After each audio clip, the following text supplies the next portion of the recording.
killed in that Iran strike, Iran has now elected his son to replace him.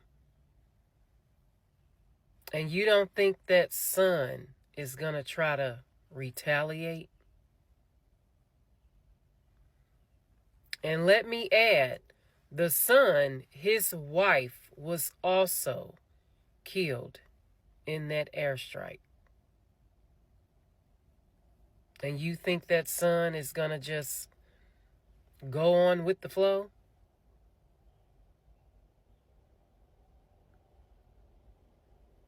He's not. But according to Trump, they're going to be coming after him too. That's what it sounds like.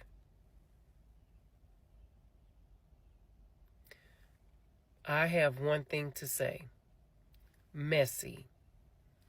And as I keep often saying or asking, why are we in this war?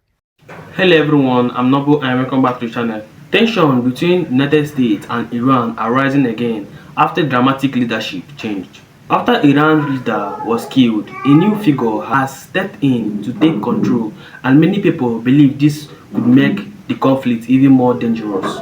Some are even saying the new leader may be looking for revenge.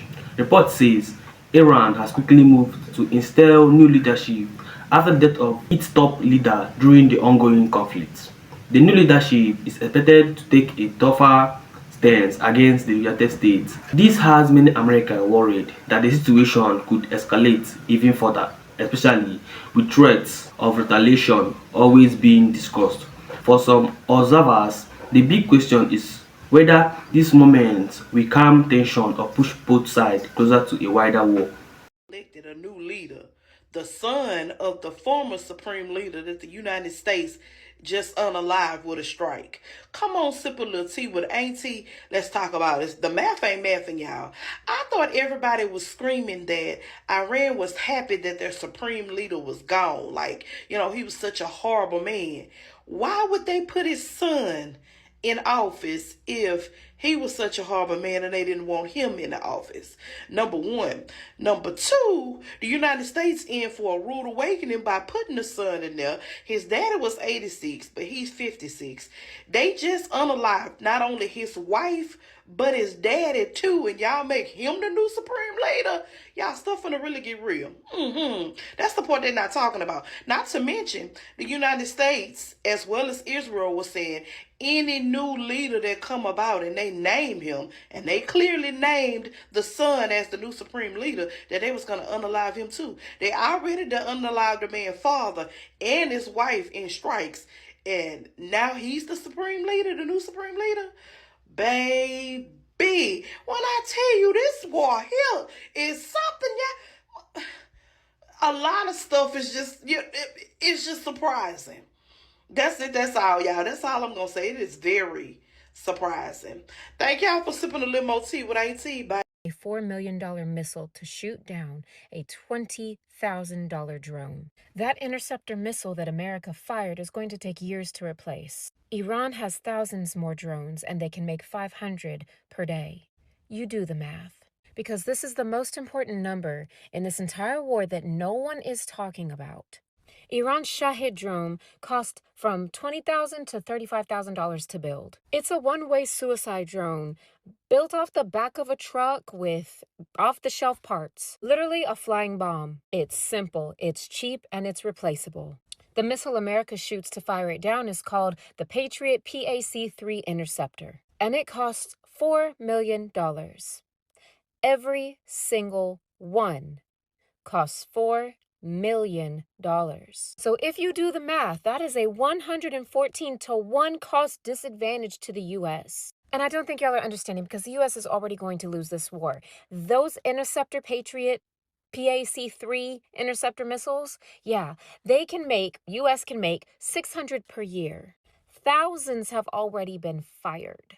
And analysts are saying that Qatar's Patriot supply can run dry in days. And the U.S. is stonewalling Gulf states asking to restock, but there are not enough to go around. One defense analyst put it quite perfectly, saying that it's like using Ferraris to intercept e-bikes. And Iran has warehouses of e-bikes and can continue to make 500 e-bikes a day. And let's be very real, Iran doesn't even need to win a single airstrike to win this war. All they need is control over the global economy, and baby, they've already done that. The Strait of Hormuz is a narrow waterway, 21 miles wide, and roughly 20% of the world's oil supply runs through there every single day. Not just Middle Eastern oil, baby, the world's oil. Let me help you understand.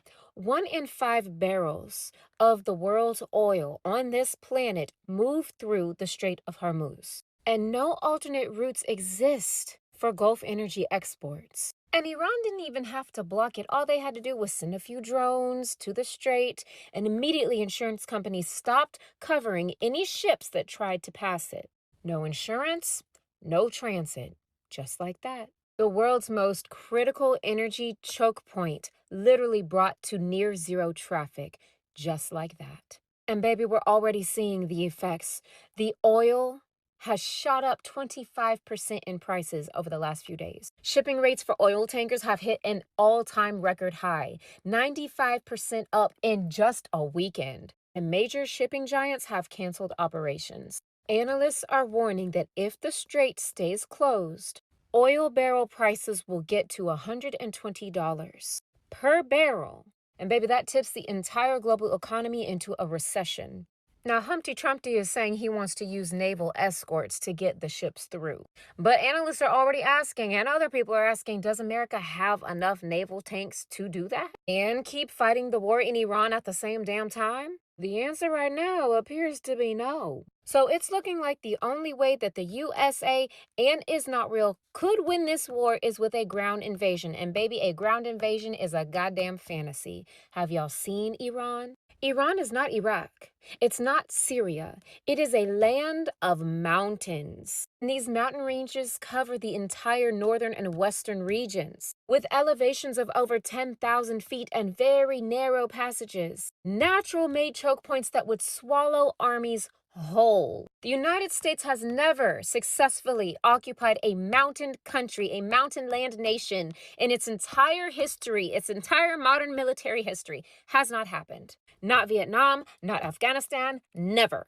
And guess what? Iran didn't just rely on its natural mountain ranges to be part of this military war plan. No, baby, they built inside those mountains. Because inside of those mountains are missile cities. Yes, missile bases carved up to 500 meters deep into those mountains. Dozens of entrances to those bases spread hundreds of meters apart. That means destroying one entrance does not destroy the base. We could unveil a new missile city every week for the next 2 years.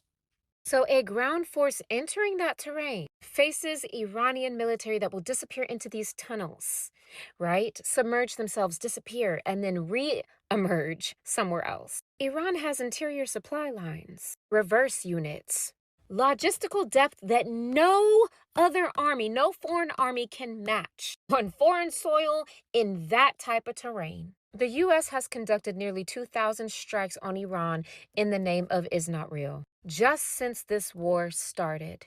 And as of this week, the IAEA has confirmed that none of Iran's nuclear installations have been destroyed, or even hit, for that matter. So before you let the news convince you that this is going well, please understand the math is not mathing. The real math does not lie. This is a war that was lost before it was started. Iran has announced a new leader as the son of the former Khamenei. And I don't really know a lot of his positions on things relative to the Ayatollah former. It goes against what Donald Trump said, as Donald Trump says he needs a hand in it. And I understand why Donald Trump says that, especially if his business is ensuring the future of the United States being secure and the future of Israel being secure. Then yeah, Donald Trump picking it makes sense because he's going to pick the person most favorable to both of them. Obviously, that's not fair to the people of Iran, but yeah, that's what it is. Once again, that's not my personal opinion. That's an honest assessment I am making of the situation. Do not try me. Not a lot of information out about him. I've tried to find some of his positions, but I can't really find any, so I don't really imagine it would be anything different than the typical death to the West, death to Israel, death to Saudi Arabia kind of vibes. But the one thing I want people to realize is Iran is a really decentralized state, right? because of the sanctions and because of everything going on, I don't feel like they have a central command structure in the way that we think. Because remember, they armed and trained in axis of resistance all throughout the Middle East just to do their bidding. So unless they physically go in there and put a leader like in charge that they picked that will shut all of them down, it's not going to stop the problem. Now, that is not my personal opinion. Again, that is an honest analysis. I have my own personal thoughts about the U.S. putting leaders up in countries. I'll make another video about that, but I wanted to give you guys honest news and an honest assessment of the situation. Just over a year ago, the President of the United States, Donald Trump, told Volodymyr Zelensky, the President of Ukraine, that he doesn't have the cards and that he is gambling with World War III for defending his people against Russia. Here we are in 2026. And our president, Donald Trump, is now gambling with World War III. Not only that, the very president he once told did not have the cards is now the president the United States is calling to ask for help in dealing with Iranian Shahed drones. Because this is what y'all have to understand. U.S. Patriot missile batteries, THAAD missile batteries, those cost millions of dollars. The missiles that they launch to take down any type of projectile or flying object cost millions. Shahed drones only cost about $10,000 to $20,000 a pop. The math ain't mathin', but the Ukrainian people, Ukrainian military, has anti-drone drones that cost about $10,000 each. And so we're now asking the Ukrainian people for help. The same nation that this president has been bashing since day one. Not only that, it has now come out that the president of Russia has been helping Iran locate U.S. forces in the region. It's crazy how the tables... We are not winning this war in Iran. We went in guns blazing without a plan, and Iranian leadership was ready for us. And they are currently destroying American military bases across the Middle East at such an incredible scale that I don't think we understand the magnitude of the loss. The American military bases in Bahrain and Kuwait and Qatar and Saudi Arabia are among the largest military facilities in the world. These bases have cost us trillions of dollars over multiple decades to build. It has been a huge amount of our military spending over 30 years, and it's just going up in smoke. We've lost radars that cost hundreds of millions of dollars, including one Iran took out that was $1 billion at the most fortified U.S. base in the Middle East with a single missile. A radar that was the backbone of all of our missile defense systems in the Gulf. It's really bad. I'm not sure our military has ever suffered this kind of destruction, but we've also never had such unprepared, unserious, piss-poor leadership before either. The new statistic is this war is costing us $1 billion a day. That's about $42 million an hour, $11,000 a second. And while this administration is telling us we are kicking ass and they're putting out their high-end America fuck yeah propaganda, in the background, they are summoning defense firms to the White House for emergency meetings and asking for more money for the Department of War. After getting an extra $120 billion a year from the big beautiful bill, these people are already asking for another $50 billion. Our military budget is already $1 trillion a year. Where is this money going? Right down the toilet. That's where. Did you vote for this? Do you want this? Or do you maybe want, a living wage and healthcare and to be able to afford a home in a safe and secure nation? We're not winning. The U.S. and Israel have powerful bombs that can blow up buildings. But as we know now, most of Iran's military infrastructure and weapons are deep underground where we can't get at them. And it appears that Russia and China are sitting on the sidelines just feeding top-tier satellite intelligence directly to the Iranian government and just tracking our every move. We've started something we have no chance of finishing. We don't have an unlimited supply or an infinite arsenal. We don't even seem to have a goal. The question is, how long do we do this? We're a week in. How much of our resources are we going to spend? And do we plan to add our children's lives to the mix? When asked if we could expect violence on our own shores from this, Trump was like, well, maybe. It's war. That happens. Come on. This war was unnecessary and ill-planned and will not make our country or the world more safe and prosperous. We are not winning. All we are doing is bankrupting ourselves while we create even more enemies and ruin our position in the world. You want to talk about waste, fraud, and abuse? Well, here it is. Americans are not hearing anything. And the news that we are getting about what's going on in the Middle East, 90% of it are lies. We know we're being lied to. We know. They've had this app down, barely working for us for days. You think we believe that only 6 service members have passed away in the past week? We're not stupid, but there's not much we can do. I cannot explain to you how much we are currently being isolated from reality. If most of you were to be in the United States today, and you were to take a look at our media environment and what they are blasting out to us, you'd be so confused. It's like we're in another dimension. And again, we know we're being lied to by all of the media right now. It's not just Fox. It's literally all of those fuckers. I'm not sure what to do about it. We can look at alternative news sources from around the world, but that only gets us so far. I just need the world to understand that Americans are in an information silo at this very moment, and we know we're being lied to. We know. Right now, the world is watching closely as Iranian new leadership takes control. Will this lead to revenge and escalation, or will cooler hands prevail? Let me know what you think in the comments, and don't forget to like, share and subscribe to the channel, and I'll see you in the next video. Thank you.